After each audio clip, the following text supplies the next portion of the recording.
Stellantis, the automotive giant behind iconic brands like Chrysler, Dodge, Jeep, and Ram, is facing a crisis of epic proportions. From disgruntled customers to falling sales, the once mighty brands are now in serious trouble. What happened to these American automotive legends, and why is everyone turning against them? Buckle up, because this is a story you need to hear. Stellantis, formed in 2021 through the merger of Fiat Chrysler Automobiles, FCA, and PSA Group, was meant to usher in a new era of automotive dominance. With a portfolio that includes beloved brands like Jeep and Ram, it seemed like a recipe for success. But just a few years later, the cracks are showing, and they're getting harder to ignore. First up, quality issues. Stellantis brands, particularly Jeep, Dodge, and Chrysler, have been plagued with reliability concerns. In 2023 alone, Jeep faced recalls for everything from faulty fuel pumps to airbag failures. Dodge owners are fed up with transmission problems, and Chrysler, well, let's just say it's struggling to stay relevant in a world dominated by innovation. Customers are losing faith, and it's no wonder.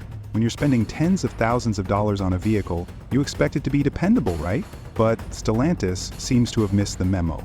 Next, let's talk about brand perception. Dodge and Chrysler, in particular, are suffering from what can only be described as an identity crisis. Dodge is still relying on gas-guzzling muscle cars, while competitors are racing ahead with electric and hybrid technology. Chrysler?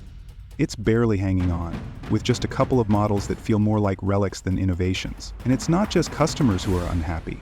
Stellantis dealers have raised concerns about poor communication, shrinking profit margins, and an overemphasis on cutting costs.